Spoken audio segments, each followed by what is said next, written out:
7 sebab mengapa musibah datang bertubi-tubi.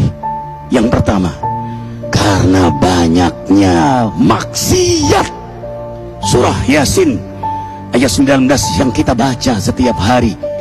Kemalangan terjadi, musibah terjadi, malapetaka terjadi karena dosa keterlaluan kalian kepada Allah. Yang kedua, karena banyaknya orang berbuat zalim. Dengarkan surah Qasas ayat 59. Kami tidak akan menghancurkan satu daerah kecuali para penduduknya banyak berbuat zalim. Anak durhaka pada orang tua, istri yang berani kepada suaminya, perampok, pembunuhan di mana-mana. Ini mengundang bala bencana. Yang ketiga, mengundang bala bencana karena kelakuan tangan-tangan manusia. Rum 41. Telah tampak kerusakan di daratan dan lautan karena tangan-tangan jahil manusia, agar mereka merasakan akibat perbuatan mereka. Sebagian mereka merasakan akibat perbuatan mereka, agar mereka kembali kepada Allah. Yang keempat, bencana terjadi karena para tokoh melakukan kemaksiatan dan kezaliman. Dengarkan dengan iman, wahai penduduk Indonesia yang mulia, bila kami ingin menghancurkan suatu negeri, kami perintahkan para tokohnya untuk taat kepada Allah, tapi mereka maksiat, tapi mereka berbuat zalim, tapi mereka khianat kepadaku dan kepada makhlukku. Fahaqa alaihil qaul, maka haklah untuk mereka datang bala bencana seperti kaum Ad, kaum Samud, kaum Lut, kaum Nuh. Kami hancurkan sehancur-hancurnya. Siapa tokoh itu?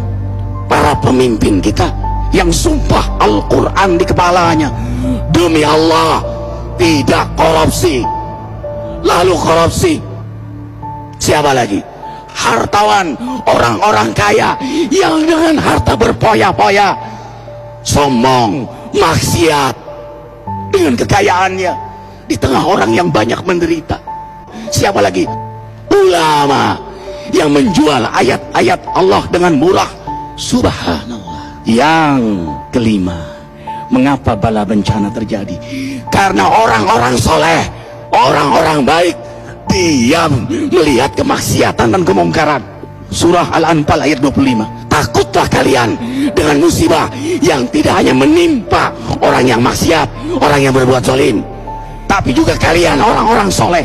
Maka masa bodoh dengan kemaksiatan bukanlah sikap seorang mukmin.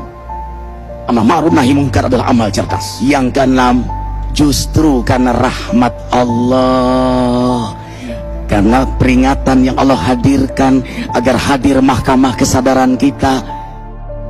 Ikhwah, dengarkan dengan iman surah Al-Baqarah ayat 155, 156, 157.